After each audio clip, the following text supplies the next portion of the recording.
Tapping in. Are we live? I just want to make it clear real quick that I love that we start every segment of the show by calling it our favorite segment of the show, because that's true. We love every segment. We have carefully curated this thing here for y'all, man. This segment right here is the Spider-Man segment.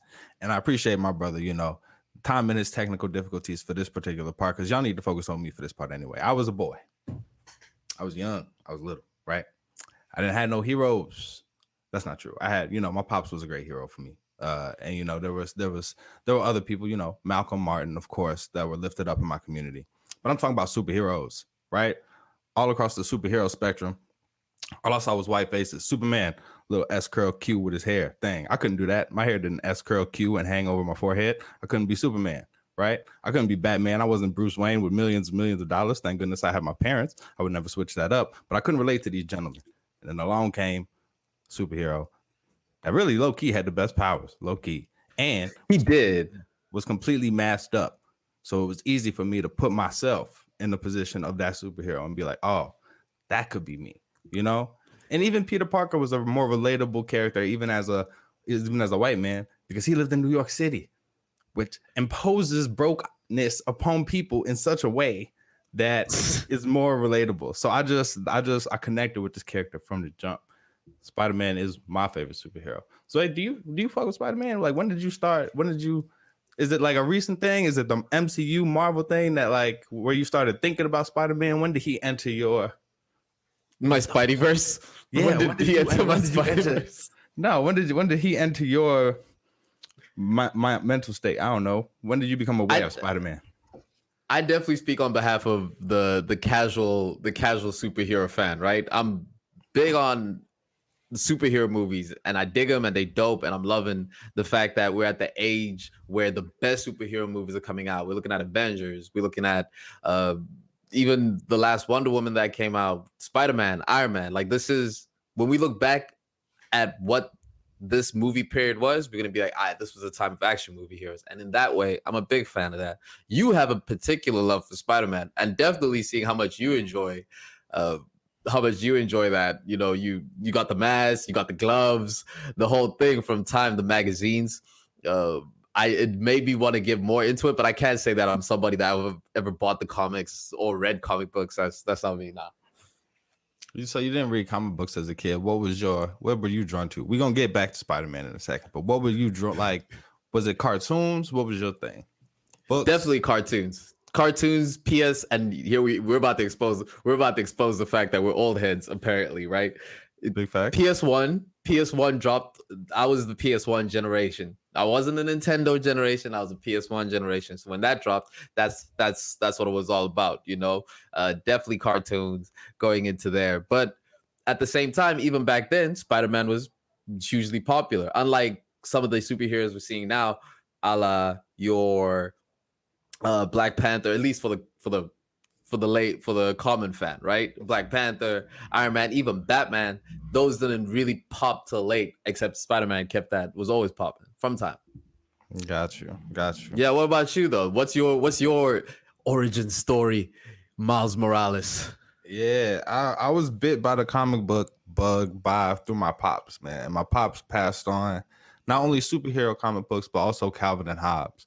And for anybody who doesn't know, Calvin and Hobbes is a comic about a little boy and his stuffed tiger, and his tiger is like he imagines his tiger is real. So him and his tiger go on adventures, and it's very like, it's like a very like social commentary, but from a very like wholesome lens, or maybe not wholesome, but like a family oriented lens, but it still kind of gets at like creativity and prioritizing creativity over conformity. It's very dope and imaginative and beautifully illustrated by Bill Watterson. And so that was a big part of what was my dad passed down to me, but also was superhero comic books. And like I said, like I was explaining, I always gravitated towards Spider-Man because I could picture myself behind the mask.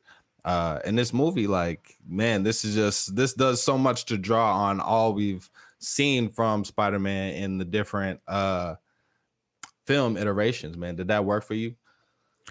It definitely did. And the cool thing I think about and the hallmark of a cool movie is the fact that you can come into there not knowing any history of you don't have to know any history of the past things that you're the past movies you're walking into, step into it and still be able to appreciate it for what it was, you know? Definitely a Calvin Hobbes fan. Definitely a big time Calvin Hobbes fan. Calvin and Hobbes helped me through depression. Um, I didn't know that counted as that would technically count as comic book, right? Big facts. Big facts. Yeah. Fair enough. Then there's that. Then there's that. So, biggest movie ever. Does it live up to your critique as our resident expert fan? Yeah, of course, man. I think that this was if you want to even just look at it from the perspective of like an homage to the character, I think that was it was very well done in that regard, right? And then if you want to look at it from the perspective of like what we're doing now with movies where something like, you know, and it's Marvel on Marvel, but like Endgame is like the epitome of what movies can be, right? Not only from a spectacle perspective of like cinematography, but also from like having multiple films build up to this major event that everybody is kind of aware of, and this zeitgeist, like it has penetrated pop culture like super thoroughly. So Spider-Man is a character like on his own that has several movie uh iterations, right? Several attempts at creating this character, and it has enough of its own background information to be like, we can create a similar event. And I think it accomplished that well too. Uh, and I think there's a lot to get to here. Like it's a snapshot of what we're doing with movies. And I very intentionally was like, I don't want to see no trailers. And it was hard to avoid spoilers. It was hard to avoid information about this movie before it came out. I don't know, how much did you end up knowing going into it? I was about to ask you the same thing regarding the hype. What I definitely knew was the hype. I went in there with the hype. So as I'm purchasing my ticket, the person handing me the tickets, I asked her, I was like, "How's the movie?" And very matter of factly, they go, "It's amazing, like it's incredible," you know. Yeah. And that was the hype around. It was the first time going to a cinema where it was full. Right, it was full. It was hard to get seats. People were coming in costumes. People were coming in outfits. So from a pure entertainment perspective, it kind of hits you a lot later the movie after you've seen it. You're just like, that was a really good movie. That was a really good movie, and you keep finding yourself like reflecting back to it a little bit. It was dope, and it's something that I'd definitely like to go see again soon, hopefully That's dope. That's on the dope. internet Yeah. streets. Yeah, you're right. Well, nah, man. Go see if with things that we think are dope, we gotta spend the cash to go see it out in theaters if you can do so safely, right? I'm even a bigger proponent of that for black movies, but like, you know, we gotta support it, big it up, make sure that they get paid if we really want them to keep making stuff that we like and putting the work into it. And that kind of scares me about this movie a little bit too, is that I feel like with Endgame, with this, we're just gonna see more movies and series try and build to something like this, and it's an easy thing to mess up. Which is why I kind of went into this. I tried to go in with no expectations because something that movies often do, and specifically Spider-Man movies, right, is they try and like they like, oh, we got this character, we got this villain and this villain and this villain. It was about 8 villains in this movie.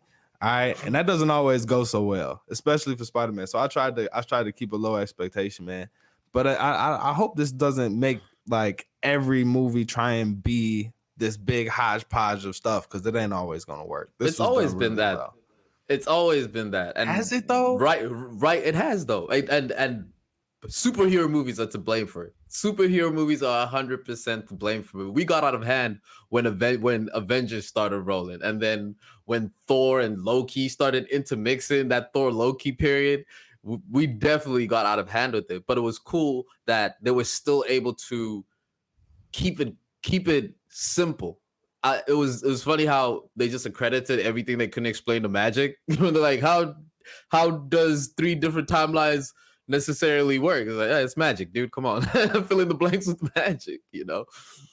You Yeah. said something particularly interesting. You said it's a reflection of times today. Were you saying the Spider-Man movie is a reflection of times today?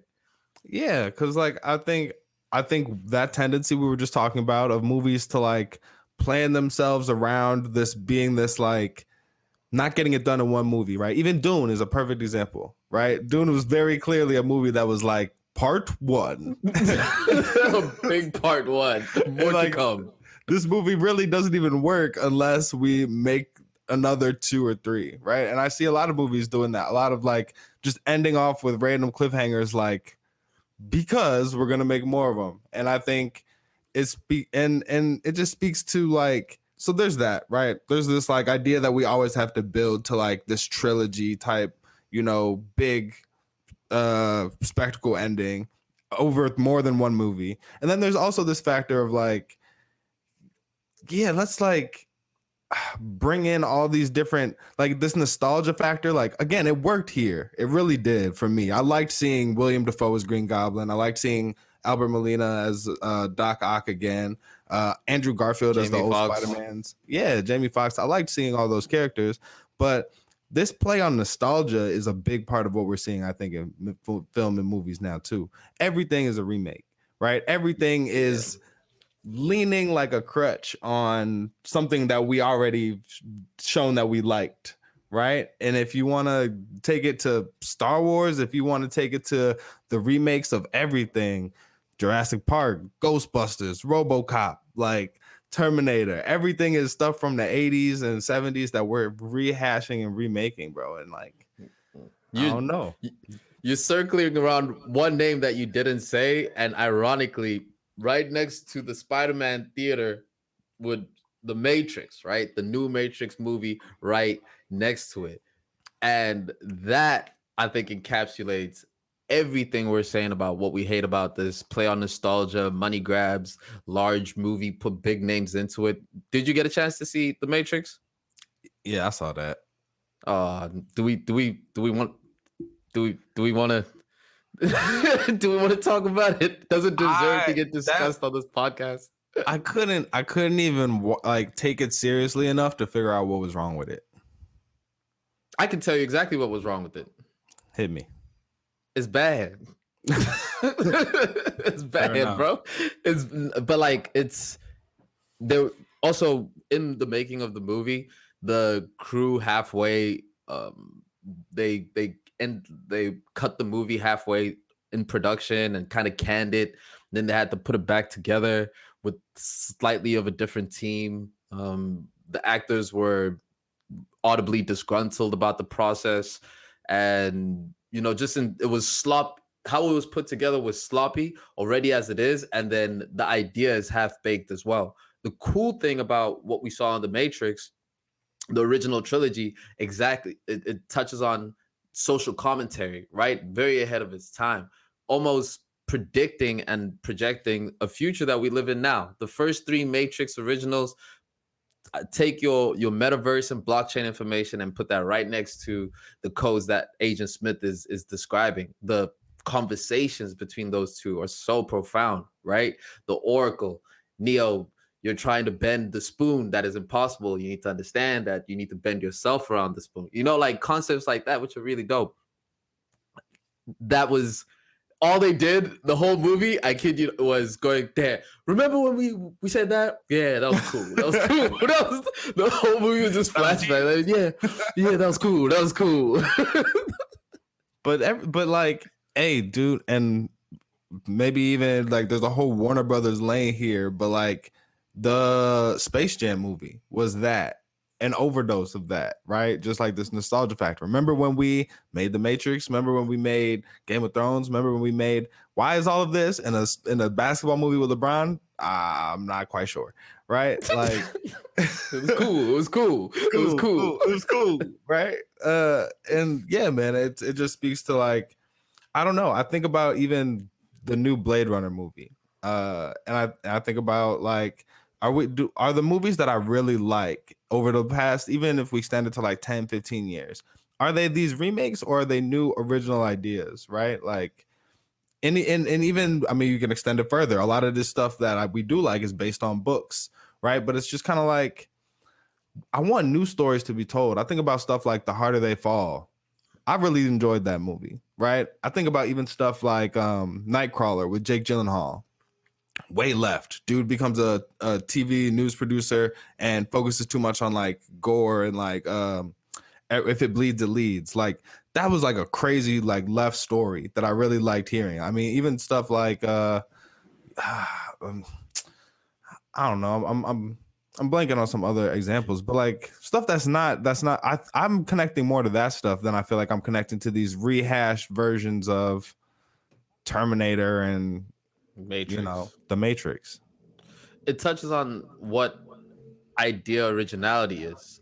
Funny enough, you say the harder they fall. A lot of people are comparing that to Hateful Eight, saying that it's a cheap washdown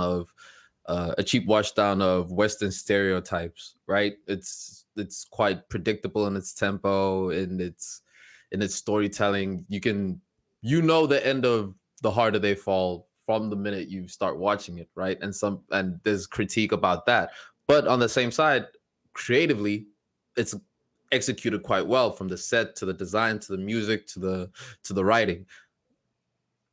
Idea originality. No, there is, because there's no new idea. What actually are we looking for? Nightcrawler is a great example though.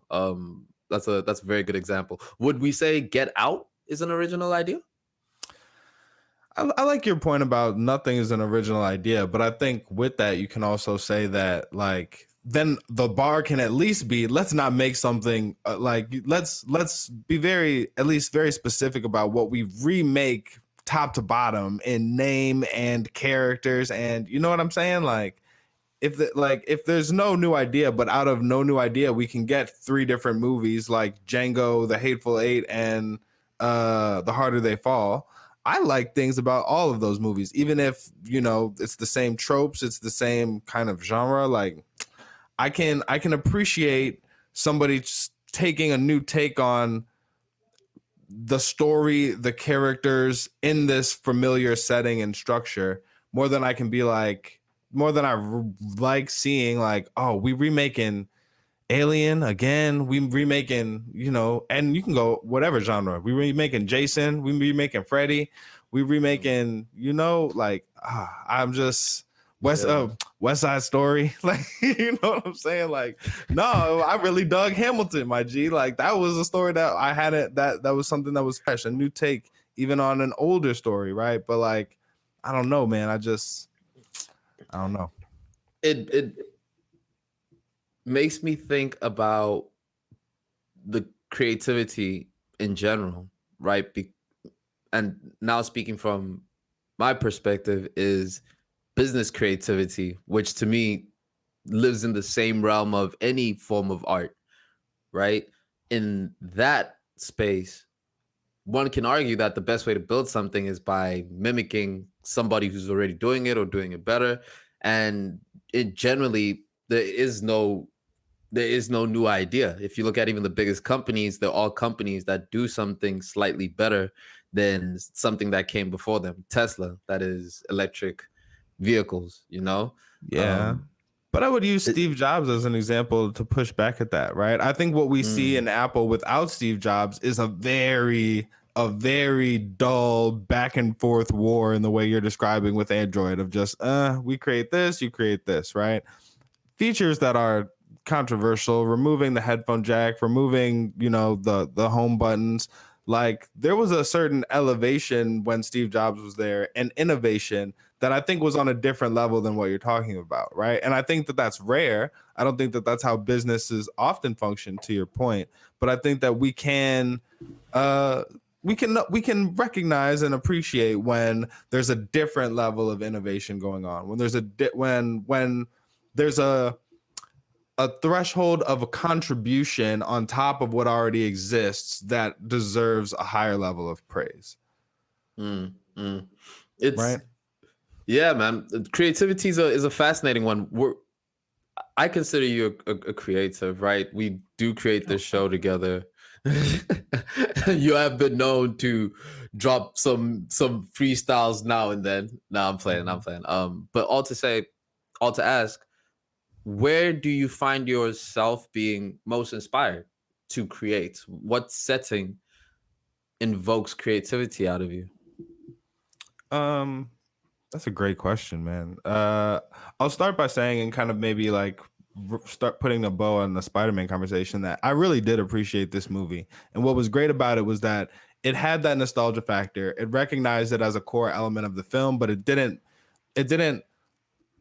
rely on it so much that it was the only thing that they felt had to be good about the movie. It shows that they also felt the dialogue needed to be good, that the relationships needed to be good, that the pacing is a little strange, but like it showed that they devoted a lot of effort into other, like the design, the colors, like even incorporating the elements of Christmas and timing the release and connecting it to the MCU. They cared about so much more than just the nostalgia factor. And I think we see a lot of movies that come out and just like they have that nostalgia factor. They know people used to love watching Jurassic Park, and so they got dinosaurs, and that's all they're giving you, right?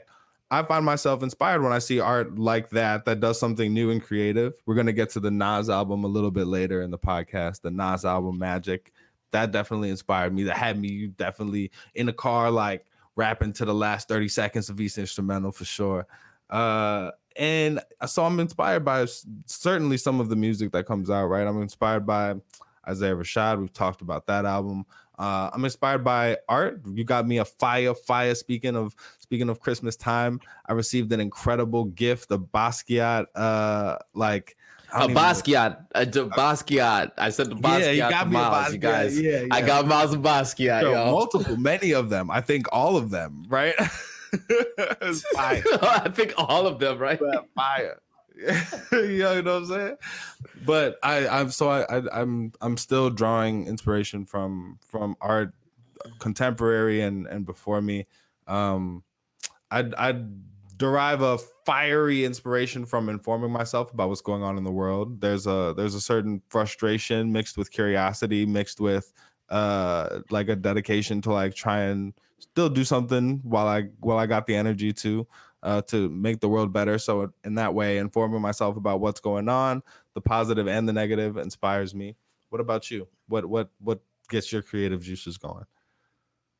Definitely, as you said, fly art, and in referring to fly art in Spider-Man, the scene with Doctor Strange on the train where they're going through, where they is it the Omni, The mirror was dimension? Yeah. the mirror dimensions, and then they start making the trains moving a certain. They just flex. They love flexing with Doctor Strange. Anytime you see Doctor Strange, they love being like, "Ah, you guys saw you could do CGI. You like CGI? All right, cool. How about this? Check this out. How you feel? Word. How you feel about 5 trains spinning in a circle through the past?" I love it. Yeah, dude. It makes you like, this was definitely a movie that made me feel like a kid again in a lot of ways, right? That not only the connection to Spider-Man, but like looking at some of what they're able to do on the film and believing it in a way that you don't often expect to when you know you're looking at CGI. Was just a great experience too.